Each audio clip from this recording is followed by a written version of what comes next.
This channel does not promote any violent, harmful, or illegal activities. All content provided by this channel is meant for an educational purpose only.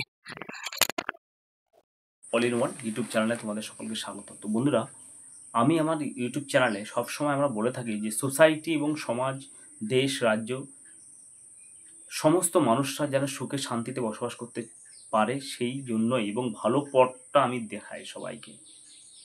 মানে একটা রাজনৈতিক দলের পক্ষ হয়ে কথা বলবো, সে অন্যায় করে যাচ্ছে সেটাও আমি বলবো, সেটা বলবোই না, সেটা কখনো হতে পারে না। কিছু আমি ইউটিউব চ্যানেল এবং কিছু মিডিয়া দেখেছি, তারা সমানে মানে যে দলই ক্ষমতা আসুক, আগে সিপিএমের গুণকীর্তন গাইতো, এখন টিএমসিপির করে আমাদের ওয়েস্ট বেঙ্গলের কথা বলছি, যেহেতু আমি ওয়েস্ট বেঙ্গলের বাসিন্দা। তো সেটা না, সিপিএমের সময় মন্দ ভালো হয়েছে, এখনও টিএমসিপির সময় মন্দ ভালো দুটোই হচ্ছে। তো মন্দ জিনিসটাকে তো তুলে ধরতে হবে না, আমি যে দলের সাপোর্টারই হই না কেন, কিন্তু যদি আমি মন্দ জিনিসটাকে অ্যাভয়েড করে যাই, এটা হচ্ছে ওয়ান কাইন্ড অফ ডিজিজ, এটা রোগের মতো, সেটা আমার দেহে প্রবেশ করবে এবং যদি আমি ট্রিটমেন্ট না করি তাহলে আমি মারা যাব। এটা হচ্ছে নিয়ম।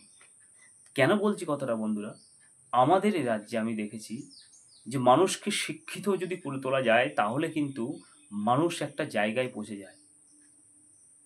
এবং আমি আরও বলেছি, নিচুতলার যে সমস্ত কর্মীরা রয়েছে প্রত্যেকটা রাজনৈতিক দলের, এরা নিজেদের মধ্যে ভ্রাতৃত্ববোধ বজায় করা বজিয়ে রাখা উচিত, এবং ভোটের সময় কোনো নেতাদের কথা ধরে মারামারি, ভোট লুট থেকে শুরু করে এগুলো না করা উচিত, কারণ তাদের পরিবারের কথা ভাবা উচিত সর্বোপরি। কারণ প্রত্যেকটা মানুষের পরিবার, সংসার আছে, বাবা মা রয়েছে, ভাই বোন বা এখানে স্ত্রী, সমস্ত কিছু কন্যা, সবাই নিয়ে আমরা সংসারে বসবাস করি। তো সেক্ষেত্রে আজকে কোনো নেতার কথায় ধরে আমি ক্ল্যাশে জড়িয়ে গেলাম, ঝামেলায় জড়িয়ে গেলাম এবং মারপিট করতে গেলাম, আমি শত্রু হয়ে গেলাম। এই যে শত্রুতা আমি হয়ে গেলাম, প্লাস আমি প্রশাসনের চোখে শত্রু, প্রশাসন আমাকে অ্যারেস্ট করলো, তখন কোনো নেতা মন্ত্রী আসবে না। আমি এরকম অনেক দেখেছি, অনেক কিছু দেখেছি। আজকে যারা লাফালাফি করছে সমস্ত কিছু নিয়ে, তাদেরকে আমি বলবো কোনো রকম হেল্প পাবেন না। আপনি একটা বিপদে পড়ে যান, কোনো রকম কিছু পাবেন না। ও 2 দিন আপনাকে নেতা ইউজ করবে, তারপর ছুঁড়ে ফেলে দেবে। এই কথাটা কেন বলছি বন্ধুরা, আমাদের রাজ্যে যে একটা নতুন দল আইএসএফ, এই আইএসএফের যে কর্ণধার আর কি, নওশাদ সিদ্দিকী ভাইজান, তিনি কিন্তু একটা কথা বলেছেন, তার এই কথাটা কিন্তু আমি সবসময় মনে রাখি। সেটা হচ্ছে কি, নিচুতলা কর্মীরাই কিন্তু সবসময় একে অপরের সঙ্গে ঝামেলায় জড়িয়ে পড়ে, আর উঁচুতলা কর্মীরা ফিস ফ্রাই খায়, এবং ওরা উঁচুতলার নেতা মন্ত্রীরা সবাই ঠিক থাকে। এবং আরও কি, কিছু সংখ্যালঘু সম্প্রদায়ের ভাই বোনরা আজও কিন্তু নিজেরা ভোট ব্যাংকের হিসাবে তাদেরকে ব্যবহার করা হচ্ছে। এই জিনিসটা থেকে কিন্তু এই নওশাদ সিদ্দিকী মাত্র ভোটের কাজে ব্যবহার করা হয়। চাইছে সমাজ, সংখ্যালঘু সমাজের যারা আছেন মূল স্রোতে ফিরে আসুক, তারা প্রতিনিধিত্ব করুক, তারা মেন স্ট্রিমে ফিরে আসুক, কোনো মতেই শাসক দল চায় না। তার জ্বলন্ত উদাহরণ বিগত দিনে অনেক কটা দিয়েছি। লেটেস্ট যেটা হয়েছে এই ইউসুফ পাঠানের ক্ষেত্রে, ইউসুফ পাঠানের নামটা যখন মনোনীত হয়েছিল তখন যেভাবে রেড়ে করে উঠেছিল, আমরা হয়তো ভেবেছিলাম হয়তো তৃণমূল কংগ্রেস তার কোনো এমপিকেই পাঠাবে না, দেখলাম ইউসুফ পাঠানের নামটা কেটে দিল। তো চায় না কোনো মতেই। প্রফেসর কাজ নেই, প্রশাসন করতে পারে না, তাদের সেই পাওয়ার রয়েছে, সেই রাইটস রয়েছে, কনস্টিটিউশন বলো এবং জুডিশিয়ারি রাইট, তাদের সব কিছু রয়েছে। তা সত্ত্বেও এটা চলে আসছে, এবং এই ঘটনার ফলে গতকালকে যে ঘটনাটা ঘটেছে, মারাত্মক ঘটনা। এবং এই ঘটনায় কি হয়েছে আমি তোমাদেরকে বলি বন্ধুরা। এই ঘটনা দুটি গোষ্ঠীর মধ্যে, একটা হচ্ছে শেখ মালিকের সঙ্গে মঈনুদ্দিনের, শেখ মালিক সম্ভবত সঙ্গে মঈনুদ্দিনের এই সংঘর্ষের ফলে দুইজনের মৃত্যু হয়। এবং কি বলবো আর কি, তো সেখানকার স্থানীয় বাসিন্দা যারা রয়েছে তারা কি বলছে, যারা নেতামন্ত্রী রয়েছে বা অনেকে রয়েছে, এই ঘটনাকে বলছে যে ঘটনা দুটো গোষ্ঠীর মধ্যে হয়েছে, কোনো ক্রিমিনালদের মধ্যে হয়েছে, সমস্ত কিছু হয়েছে। তো কি হয়েছে বিষয় বৃত্তান্তের পরে আসছি, কিন্তু সেখানকার স্থানীয় মানুষরা কি বলছে সেটা শোনো, তারপর আমি আসছি। ওই তৃণমূলেরই গোষ্ঠীদ্বন্দ্ব, গ্রামে তৃণমূলেরই গোষ্ঠীদ্বন্দ্ব, দুটোই তৃণমূল, ওরাও তৃণমূল আরও তৃণমূল। ওই তৃণমূলেরই গোষ্ঠীদ্বন্দ্ব, গ্রামে তৃণমূলেরই গোষ্ঠীদ্বন্দ্ব, দুটোই তৃণমূল, ওরাও তৃণমূল আরও তৃণমূল। ওই তৃণমূলেরই গোষ্ঠীদ্বন্দ্ব, গ্রামে তৃণমূলেরই গোষ্ঠীদ্বন্দ্ব, দুটোই তৃণমূল, ওরাও তৃণমূল আরও তৃণমূল। তো বন্ধুরা শুনলে সেখানকার স্থানীয় মানুষ কি বলছে। যদিও অনেক নেতা তাদের নিজস্ব গা বাঁচানোর জন্য বা করার জন্য, তার নেতৃত্ব বাঁচানোর জন্য নানান কথা বলে থাকে, কিন্তু আমি সাধারণত মানুষকে বলবো আপনারা সচেতন হয়ে যান। দেখলেন তো আজকে প্রাণটা গেল কার? এরা কিন্তু চিনছেও না আপনাদেরকে এখন। যারা এই প্রাণ জন্য মানে যে কোনো গোষ্ঠী সংঘর্ষ হোক বা স্মাগলিং হোক, যা কিছু হোক, তারা কিন্তু এখন আপনাদেরকে চিনছেও না।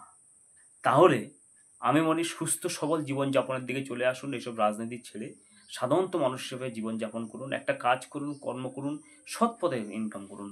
সেক্ষেত্রে আপনি দেখবেন আপনার ডাল ভাত হলেও চলে যাবে, আপনার পরিবার ভালোভাবে থাকবে, আপনার উপরে কোনো আঘাত আনবে না।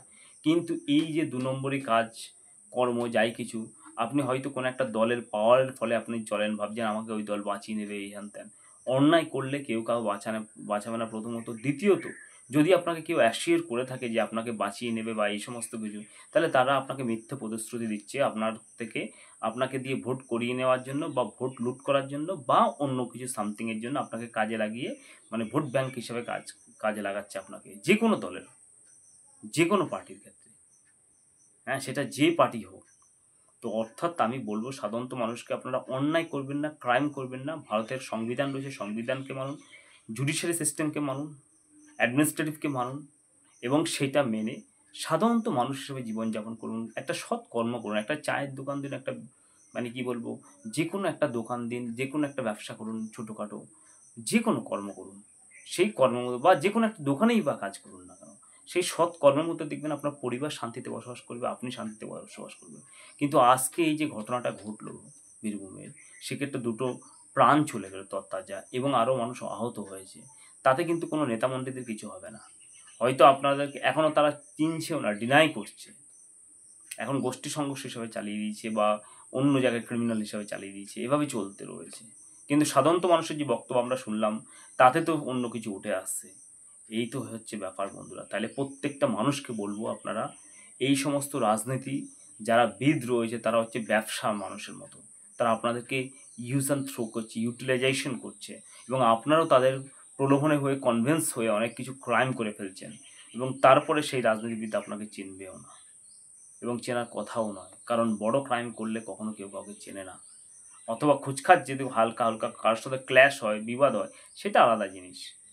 কিন্তু এই যে ধরনের ক্রাইম, যে ক্রাইম হচ্ছে ক্ষমার যোগ্য নয়, সেই ক্রাইমগুলো করলে আপনাদেরকে কেউ আপনার পাশে দাঁড়াবে না। প্রথমত ওই আপনাদেরকে প্রলোভন দেবে, প্ররোচিত করবে, করে আপনাকে দিয়ে ওদের কাজটা কার্যসিদ্ধি করে নেবে।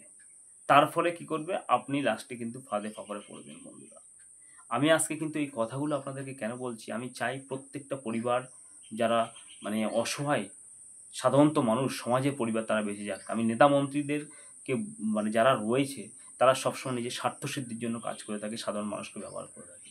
এই কথাগুলো কেউ বলবে না। দেখবেন অনেক ইউটিউব চ্যানেল আছে, একটা হ্যাংলা পাতলা লোক আছে, তিনি মানে সমানে ইউটিউবের বা অন্য কোনো জায়গায় মানে প্ল্যাটফর্মে, ইউটিউবে আগে একটা টিভি চ্যানেলে ছিল, তাকে ওই টিভি চ্যানেলে দেখা যায় না। দেখবেন উনি মানে ফোন করে বলে যে আপনার মানে কেউ যদি আপনি সত্যি কথা বলেন, উনি আবার বলে আমি ফাইন করে নেবো, কোথায় আছেন, এই সব নানান কিছু কথাবার্তা বলে।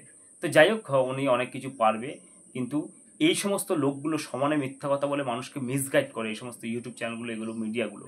তো সেইগুলো মনে করবেন, দেখবেন যে কোনো একটা দল অন্যায় করছে, রাজনৈতিক দল, অথচ সেই জিনিসগুলো তার তুলে ধরে না, তাহলে আপনি মনে করবেন তাদের মিসগাইডে সেই সমস্ত ভিডিওতে আপনারা কখনো এগুলো দেখে আপনাদের কোনো লাভ হবে না। উপরন্তু আপনারা মিসগাইড হয়ে আপনারা সেই পথে চলবেন, তাদের সমাজের, সোসাইটি আরও অবক্ষয়ের দিকে যাবে। তো বন্ধুরা বলবো এইটুখানি, সবাই সৎ পথে আসুন, সৎ হয়ে থাকুন, দেখবেন সমাজ পরিবর্তন হয়ে যাবে। আর সবথেকে বড় কথা হচ্ছে, এই সমস্ত নেতামন্ত্রীদের কোনো প্রলোভনে, কোনো প্ররোচনায় আপনারা পা দেবেন না। কারণ এরা আপনাদের সাধারণত মানুষকে ব্যবহার করছে, ইউজ করছে, করে তাদেরকে বিপদে ফেলে দিচ্ছে এবং তারা একে অপরের মধ্যে ক্ল্যাশে পড়ে যাচ্ছে।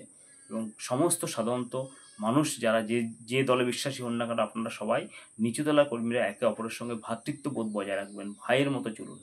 কোনো ঝামেলা নয়, কোনো নেতার কথায় ভোট লুট নয়, কোনো নেতার কথাতে কোনো কারোর সাথে হানাহানি মারামারি নয়। তবেই দেখবেন সুস্থ সমাজ তৈরি হবে। তো বন্ধুরা আজকে ভিডিওটা একটুখানি ভালো লাগলে লাইক, শেয়ার, সাবস্ক্রাইব করবেন। ধন্যবাদ।